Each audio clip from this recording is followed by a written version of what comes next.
Hi everyone, welcome back to my channel. Please subscribe to hear children's books read aloud. Thomas, based on the Railway series by Reverend W. Awdry, illustrated by Robin Davies and Jerry Smith. Thomas the Tank Engine had 6 small wheels, a short stumpy funnel, a short stumpy boiler and a short stumpy dome. He was a fussy little engine, always pulling coaches about. He pulled them to the station, ready for the big engines to take out on journeys, and when trains came in, he pulled the empty coaches away so that the big engines could have a rest. But what Thomas really wanted was his very own branch line. That way he would be a really useful engine. Thomas was a cheeky little engine. He thought no engine worked as hard as he did, and he liked playing tricks on the others. One day, Gordon had just returned from pulling the big express. He was very tired and had just gone to sleep when Thomas came up beside him. "Wake up, lazy bones," whistled Thomas. "Do some hard work for a change." And he ran off laughing. Gordon got a terrible shock. He decided he had to pay Thomas back. The next morning, Thomas wouldn't wake up. His driver and fireman couldn't make him start. It was nearly time for Gordon's express to leave. Gordon was waiting, but Thomas hadn't got his coaches ready. At last, Thomas started. "Oh dear, he yawned. "Poop, poop, poop. Hurry up, you," said Gordon crossly. "Peep, peep, peep. Hurry up yourself," replied Thomas cheekily. Thomas usually pushed behind Gordon's train to help him start, but he was always uncoupled first, so that when the train was running nicely, Thomas could stop and go back. That morning, Gordon saw the perfect chance to pay Thomas back for giving him a fright. He started so quickly that the guards forgot to uncouple Thomas. Gordon moved slowly out of the station, pulling the train and Thomas with him. Then he started to go faster and faster, much too fast for Thomas. "Beep, beep, stop, stop," whistled Thomas. "Hurry, hurry, hurry, hurry," laughed Gordon in front. "You can't get away, you can't get away," giggled the coaches. Poor Thomas was going faster than he had ever gone before. "I shall never be the same again," he thought sadly. "My wheels will be quite worn out."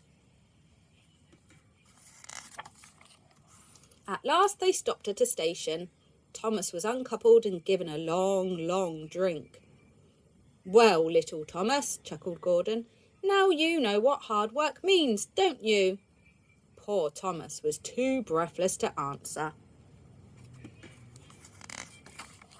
The next day, Thomas was working in the yard. On a siding by themselves were some strange-looking trucks. "That's the breakdown train," said his driver. "When there's an accident, the workmen use it to help clear and mend the line." Just then, James came whistling through the yard, crying, "Help! Help!" His brake blocks were on fire and his trucks were pushing him faster and faster. James disappeared into the distance. Soon after, a bell rang in the signal box and a man came running.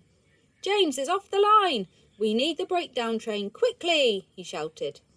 Thomas was coupled onto the breakdown train and off he went as fast as he could. "Bother those trucks and their tricks," he said. "I hope James isn't hurt." They found James and the trucks at a bend in the line. James was in a field with a cow staring at him. The brake van and the last few trucks were still on the rails, but the front ones were piled in a heap behind James. James's driver and fireman were checking to see if he was hurt.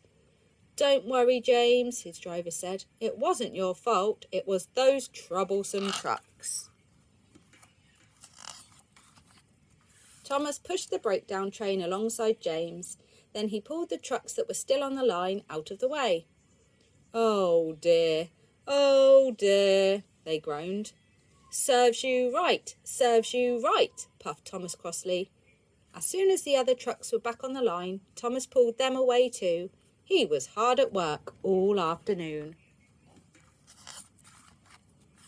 Using 2 cranes, the men put James carefully back on the rails. He tried to move, but he couldn't, so Thomas pulled him back to the shed. The Fat Controller was waiting for them there. "Well, Thomas," he said kindly, "I've heard all about it, and I think you're a really useful engine. I'm so pleased with you that I'm going to give you your own branch line." "Oh, thank you, sir," said Thomas happily. Now Thomas is as content as can be. He has a branch line all to himself, and he puffs proudly backwards and forwards from morning till night with his coaches, Annie and Clarabelle. Edward and Henry stop quite often at the junction to talk to him. Gordon is always in a hurry and does not stop, but he never forgets to say "boop, boop, boop" to Thomas, and Thomas always whistles "peep, peep, peep" in return. The end. Thank you for watching. Don't forget to like, subscribe and share. I'll see you very soon for another story. Cheerio!